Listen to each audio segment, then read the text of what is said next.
Hello, everyone. Adrian Groenewald, Me Vision Academy. And it's my privilege to do yet another purpose discussion with a great leader all the way from the US.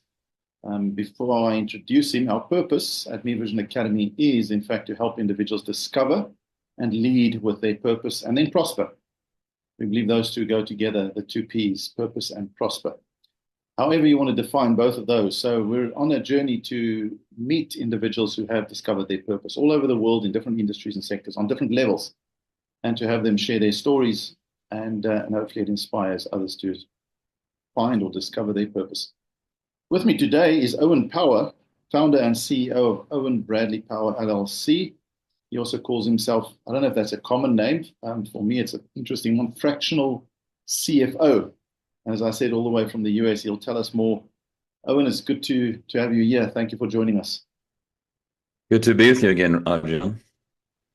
Owen, we'll ask you what your purpose is in a few minutes. But before we get that, just tell me why you think purpose is important. It's foundational for me. It's something that evolved over time, and we'll talk about that. But I really saw that come to fruition as I was appointed as a chief executive officer of a growing company. I had introduced a why statement, and I found that it made a significant difference as we grew and developed our people and changed the culture of the company. So from a business point of view, I think it's essential. But from an individual point of view, I feel that is absolutely critical. Over the years, I've kind of observed how, as folks get older and suddenly they stop doing things, they stop, a job or doing something that they're passionate about, and their life seems to slip away really quickly. They go from being vibrant one month, and a few months later, they're not around. And I've always subscribed that to somehow they just lost their purpose, a reason to get up in the morning. So absolutely a foundational thing for all of us in our lives. Would you say that if someone is a technical expert somewhere in their career, which is how most of us start our careers, I mean, you start as an accountant and then, things evolve. But if you're an accountant or an engineer and you truly discover your purpose, do you think that's the gateway to then leading? Does that naturally evolve you to want to lead and to lead? Yeah, that's an interesting question because there's various comments that have been made around the world over time. Some people aspire to leadership, right? And there's that common phrase, and for some, leadership is thrust upon them. And I don't think everyone wants to be a leader, but leadership is not about the title, right? It's about who you are and how people perceive you. And people tend to follow you if they perceive you as a leader. So you can be literally a janitor and still be a leader within that organization. If you discover some deeper purpose that makes you wake up and you feel you're making a difference, I guess. Precisely. I mean, there's the famous story with the whole mission to the moon, right? And the president was touring NASA and came across a janitor and asked him about his job. What is it that you do here? And he was very clearly washing the floors. And he turned and said, I'm helping a man get to the moon.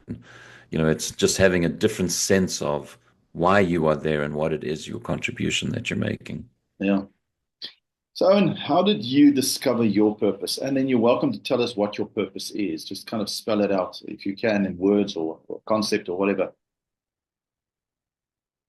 For me, it has literally been a lifelong journey, and the roots of it are founded back in 1988, early 1988. I've grown up as a spiritual person, and I had an experience in early 1988 that really set the foundation for me finding what I now consider my purpose. Although at the time I didn't know that. It was something that had happened. It was a blessing I'd received from one of the elders of the church. And embedded in that blessing was what I now define as my purpose. But at the time, for me, it was just a blessing. But in 1995, I came across for the first time the Stephen Covey book, Seven Habits of Highly Effective People. And I just fell in love with that concept. And over the years, I've tried to implement that as best as what I could, and I've had various versions of my mission statement. That was the populist word, I guess, for what we would probably call purpose today. And that mission statement for a very long time was long. It was, a full page. It was very complex. And over the years, I just started to simplify it, break it down into smaller things. And even that process itself, as I was still trying to find what I felt my purpose was, I think just going through that wrestling of trying to make that mission statement something more meaningful to myself was really driving me in the right direction.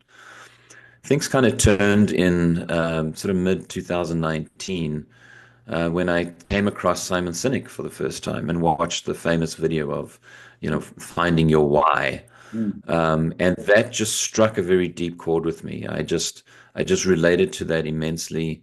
Several months went by as I struggled to try and really fully grasp, what it was that he was doing.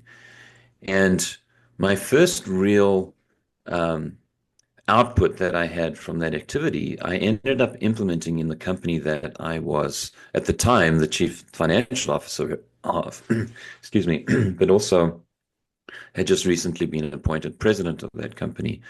I introduced a why statement to the company, and that was we significantly improve the quality of life of others.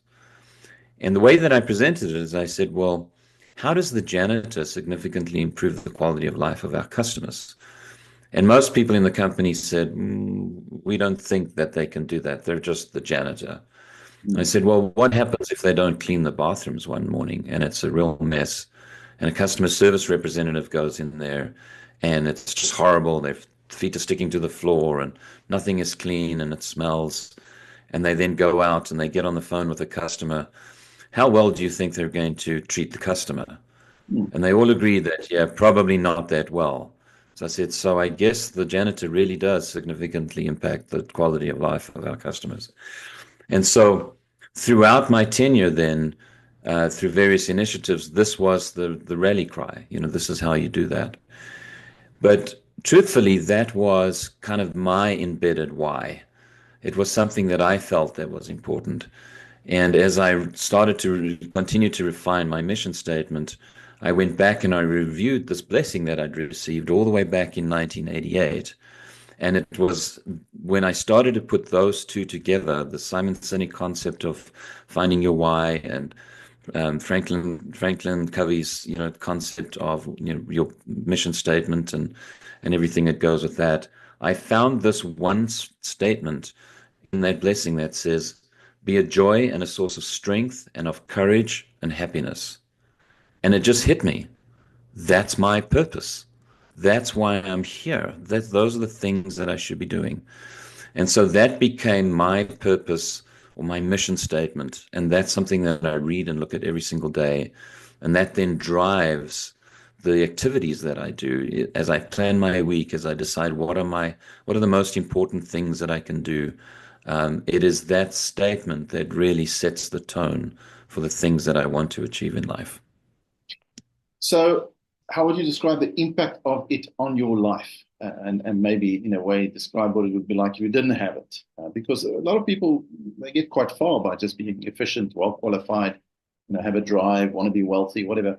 Life can take you quite far positionally, but what's the difference you think it has made in your life when you really nailed it? I mean, you've always been on this journey for years now, but when you really nailed Right. it. It comes down to relationships, right? I mean, we all have careers. We all need money to survive, right? We need homes. We need uh, uh, cars. We need clothing. These are the things that we need to do to survive. But these things mean nothing without relationships. And as I've gotten older, I've begun to appreciate those relationships so much more. And we live, literally a 24-hour travel time away from our parents. And so having a why statement or a purpose statement like this really drives how often I contact my parents. It drives my how much do I reach out to my siblings. It drives how much do I interact with my children and my spouse. As an example, in this last week, as I considered what can I do that would be most impactful to someone in my family, the thought came to my mind that I needed to have lunch with my son-in-law. And so we did. And so, that really drives the activities that I do. And so the impact is that I found that although family relationships are always difficult at times, it's the thing that helps us get through the challenging times, right? It's the thing that helps us to be able to stay connected and to operate at a level of, your relationship in my life is important to me. So I'm going to do the things that need to be done to ensure that that relationship continues. Um, it's been incredibly impactful as we as a family have gone through some really challenging times, and come out on the other end stronger and better, because of it. Thank you, Owen. So I think let's maybe end off with your advice to people on how to discover their purpose. Sounds like there's no easy way, right? You've got to take your time and work through it, and maybe when someone's young, they can discover their purpose, but it'll mature in time. But what's your advice? Well, my advice is, and I've given this advice often to folks that find themselves out of a job. I use the trite phrase, "Your new job is to find a job."